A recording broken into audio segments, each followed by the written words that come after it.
Okay, so what we're doing, again, we're focusing on that section 9.3. All right, we're talking about all about angles. Now, the first part it asks you to do is draw an angle in standard position. All you're doing is you're going to set up an y and x axis. Okay, you can label it if you want.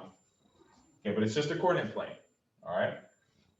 Let's say it asks you to graph 190 degrees in standard position. All you're going to do is figure out where is 190 degrees on that graph, and then draw what's called a ray, where you just draw an arrow. So first, let's think. If I start at the beginning is always over here on the x-axis to the right. That's 0 degrees. And then when we rotate, which way do you go? Do you go counterclockwise or do you go clockwise? You go counterclockwise, right? So I go from 0 up to, what degree is that? 90. Then 180. And the Liberty, what's that?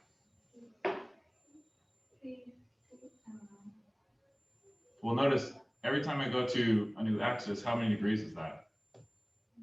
90 plus 90, 18 plus 9, 27, or 270. I'm adding 90 degrees. Okay. All right. So 190. Now, oh yeah, next thing. What quadrant is that? We're talking about quadrants. One. Where's 2 at? Where do I go? Over here. Then 3. Then how do I write 4 in Roman numerals? I then V. So what's that then? 5. That's 6. And if I take away the I, 5. All right, so 4 and like 9 are those special ones where you got to do the I before the V. All right, so anyways, notice how the quadrants go in the same direction as degrees.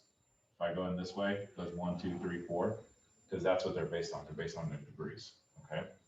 All right, so the main part of this, again, is just graphing that. So when you guys do this in the packet, all you need is this little X and Y axis, and then draw where it's at. So what quadrant is 190 in? It's in the third one. Is it closer to the X axis or the Y axis? X. It's about right there, because it's closer to 180. All right? Think about it. It's only 10 degrees away. Okay, so that's all you're expected to do on that. Okay, that first section. Now, some of them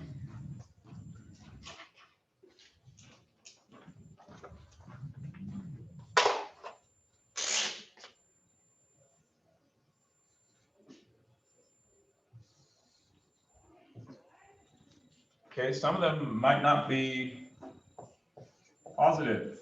They might be negative. So let's say negative 120 degrees. Well, you could kind of figure out where negative 120 is, because you think, if I'm going in the positive direction, I go this way, right? I kind of go in that clockwise, counterclockwise direction. So negative 120 would just be the other way, right? So I'm just going, that's 90, and then 120 is somewhere in there, right, in quadrant 3. The other way to do this is to think, okay, well, let's figure out an angle that's equal to that. Okay, if you guys are like ever watch like skateboarding or motocross, Joe, I know you like motocross, right? Those guys are doing like 360s and spins. Maybe if you guys ever watch skateboarding, they're doing their little half pipe spins. Every time they do a full rotation, that's how many degrees? 360, right? If he does 2 rotations, how many is that? 720. If I do another rotation, then it's 1080, right? If you guys watch the Olympics, watch snowboarding, they're always talking about, oh, he hit a 1080, oh, big air. You know, it's like he's hitting 3 spins. Or if you guys are into ice skating, I actually like ice skating. Cool. They're like ultimate athletes, okay? They're doing like little, little spins up in the air, triple lutz, quads, right? If you do 3, that's 1080. If you do 4, that's 4. I don't know how much that is. 440? 1440? Is that right? Okay, so anyways, moral of the story, Every time you rotate 1, that's 360. So if I want to turn that into a positive, something I'm more familiar with, just add 360. Okay, now it becomes a positive angle that I'm probably more familiar with, which now is 240. I can figure out what 240 is, right? It's between 180 and 270, so it's somewhere in here. Now, is it closer to 270 or closer to 180? 270, so it's somewhere down there. That's it. Okay. Let's do one more like that. Let's say it's a big one, like 1,000 and, yeah, we'll do the, no, we won't do that. Let's say 1,120 degrees. All right. Well, I want it to be something I'm more familiar with. So it needs to be between 0 and 360. So what can I do to that number? Divide by 4. Divide by 4. Okay, dividing by 4 gives me, what is that? 230, 280. But that really, that's not going to show me like where this angle lines up with what's called a coterminal angle. I need to basically take it back, right? I did all these rotations this way a bunch of times, so I need to go backwards. Here, it was negative, so I added, but if it's too big, just subtract. Okay, now if I subtract 360, is that going to get me back to somewhere between 0 and 360? No, so I got to keep going. So I just keep on subtracting.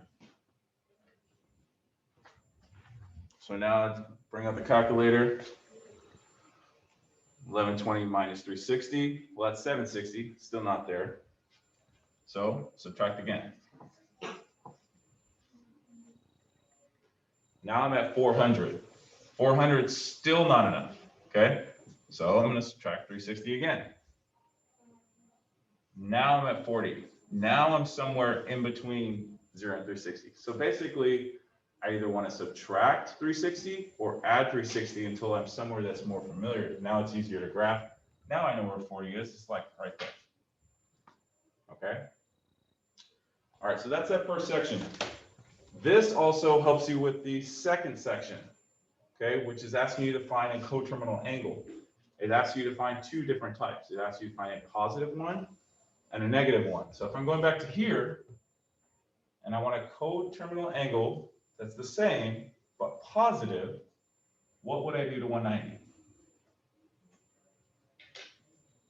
To find the same angle but that's positive. Because this is the exact same thing as that. These 2 angles are coterminal, but that's a positive coterminal angle. And I kept on subtracting 360 until I got one. So, or here, negative 120, I added 360, and now I got a positive coterminal angle. So what could I do to 190 to get another coterminal angle that's positive? Add 360. Okay, if I add 360 to that, actually, let me bring that down here. 190 plus 360. What's that? 550. That's a positive coterminal angle. Now, what if I want a negative one? Just subtract. Subtract until it's actually negative, though, because let's say that one, if I subtract once, I don't get a negative angle. I got to keep subtracting, keep going until I get there. So here, I'd have to do it one more time to get a negative. So here, this would be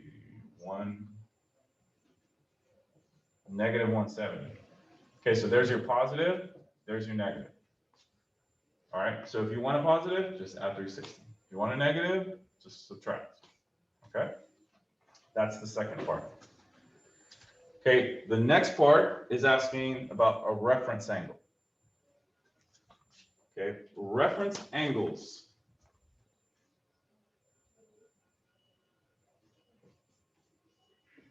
It's all about how far away is that angle from the x-axis. How far away is it? Okay, Maria.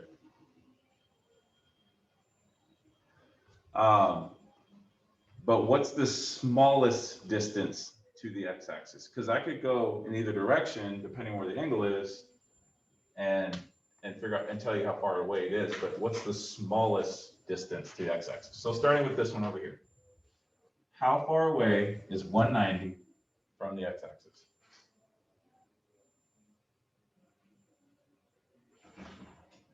How far away? How many degrees is it? How many degrees away? 10 degrees. It's literally just this distance right here. That's your reference. How far away is it from there? So that 10 degrees is the reference. I wouldn't say how far away is it going this way, because that's the larger distance, right? It's just what you want to pick the smaller distance. So this one was negative 120, which we changed into 240. So this is 240. Remember, we're at 180 here. We're at 360 here. What's the reference angle for that angle? 60. Right. Now we're doing how far away, the smallest distance, right? So that's 60 degrees. Or if I'm doing the math there, all it is 240 minus 180. Let's say that now we're here, 40 degrees. Well, that one's easy. It's 40. Okay, so anything in quadrant 1 is easy. It's just whatever that angle is. But when you get to quadrant 2 or quadrant 3 or quadrant 4, then you start after thinking, okay, what's the smallest distance away from the x-axis? Okay, so if I'm at, let's say I got that angle right there, and it's 310. Actually, 310 is a little bit further down. More like that. Okay, 310, what's the reference angle for 310? 60. Well, Or 50. right, because that's 360. So now it's just the difference between those two numbers, 360 minus 310. Okay, so that's just reference. All right, so we just did standard position, where all you do is graph it. Coterminal, all you got to do is either add 360 or subtract it to get a positive or negative. And then the reference is just how far away is it from the x-axis. The last part of the packet, the bottom part, number 13, 14, and 16. Okay, let's shift on over. Just going to shift just a little bit, just so y'all can still see this side. Now, so let's say, first of all, let me write this down like that. What it asks you to do is to find all 6 trig functions. Okay, and they want you to give an exact value. All right, so what it's going to give you is a point, and the P just stands for point. All right, so let's just say it is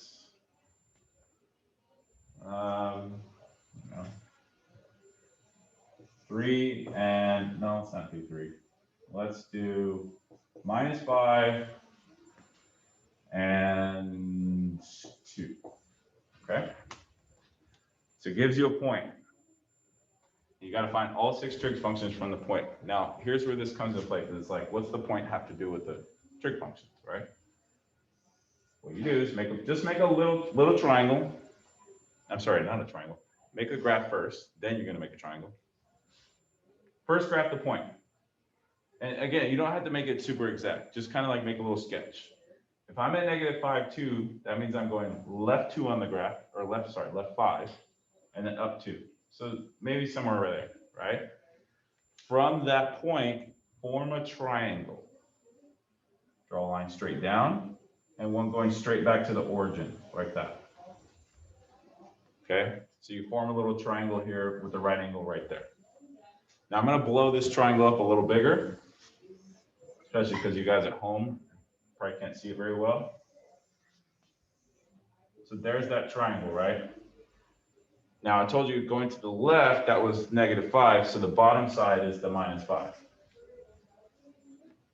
Going up, that's the 2, okay, because that's the y, that's the change in y. All right, now the next thing we need is the angle, and the angle is formed right here. It's always the angle that's right there at the origin. So I'm going to put theta to represent that angle, because again, we're coming up with all those trig functions like sine, cosine, and tangent.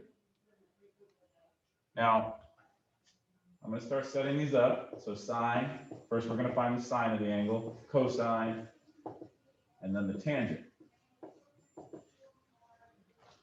Before I do that, I need that third side. I need this side, but we don't have it.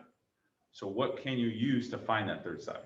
A squared plus B squared. A squared plus B squared. Okay, so we're going to use the Pythagorean theorem to figure out that third side, because in order to write these ratios, I need that third side. So A squared we'll say is 2.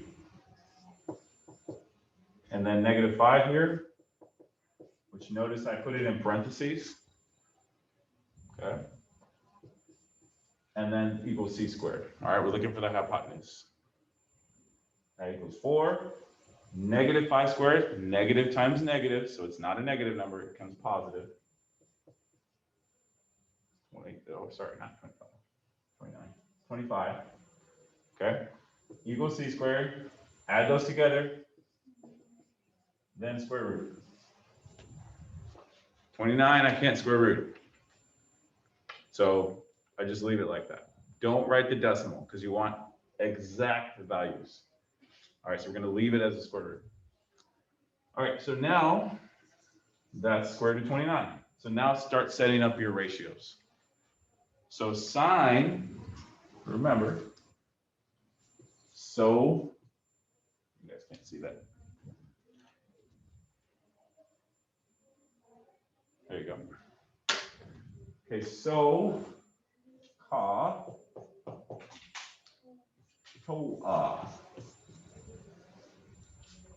so sine is opposite over hypotenuse. So which of these is opposite the angle? Is it 2 or 5? 2.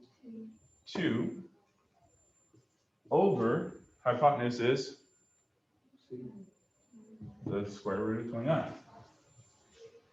Okay, obviously you guys might notice that presents an issue.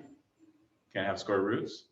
Don't start rationalizing yet. Wait until you set up all of them first. Okay. Now here for cosine, we got hypotenuse. What goes on top? What number? Or the -5. Right. So it's the adjacent. Remember, which means right next to it. The side right next to the angle, -5. Okay. Now tangent, opposite over adjacent. So opposite side over the adjacent side, -2/5. People always ask me, like, where do you put the negative? Just put it on the side. Put it in the middle. Formally, you always put it on the top. So it basically goes from the 5 up to the 2. But it can go anywhere, but always just put it on the side. That way, you know that the whole fraction is negative, okay? Now we got to do the reciprocal functions, or the cousins that Miss Menard says, right? So sine, it's cosecant. Cosine is secant. And then tangent is cotangent. All right. Now, once we have these, what do I do to find those?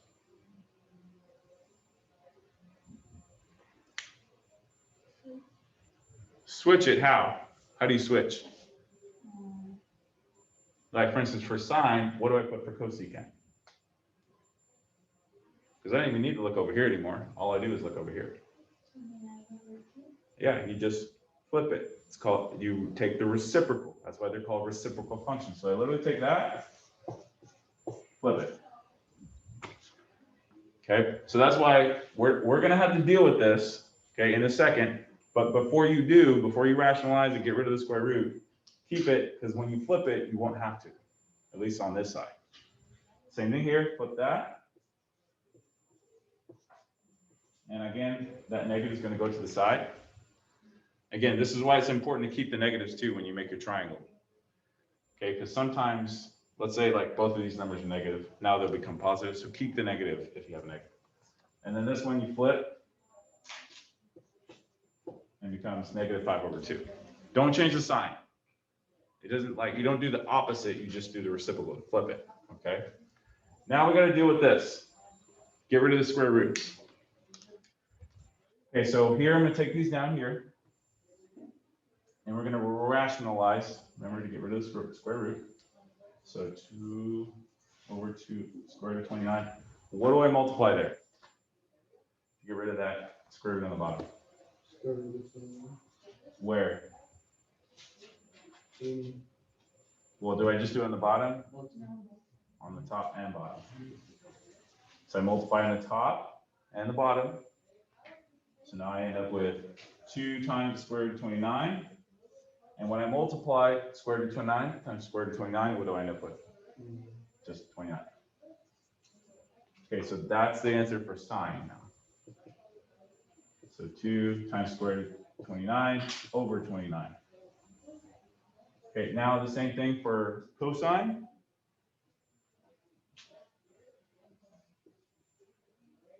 Multiply square root of 29, square root of 29. Same thing happens. And with -5 square root of 29 over 29. And I could put that right there if I want. Okay. I don't have enough room right now to get that in there. I probably should have left a little bit more room. Okay. When you deal with the sine and the cosine, those are the ones you're going to have to rationalize with. The other ones, usually you don't have to. Okay. Usually you don't have to have that problem. Okay. Because your hypotenuse is always the one that ends up with the square root because you have to, do Pythagorean theorem. And these two are the ones where it ends up on the bottom. These two, you won't end up on the bottom. So it'll just be these two you're going to have to rationalize with. Okay. Okay. Well, that's it, guys. You guys that are home. Again, please make sure you guys are doing those quizzes and getting those done. If you want to retake a quiz, please let me know. Also, grading wise, I've gotten through week 10 and week 11. I'm going to work on grading week 12 today. Again, pay attention to Schoology. On Infinite Campus, I will post all the grades by Monday.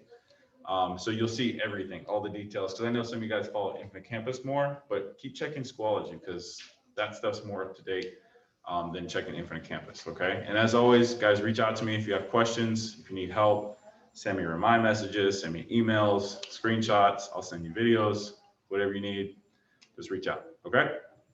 Have a good weekend. For the rest of you guys at home, see you. All right, you guys, once you get started with that page in the packet.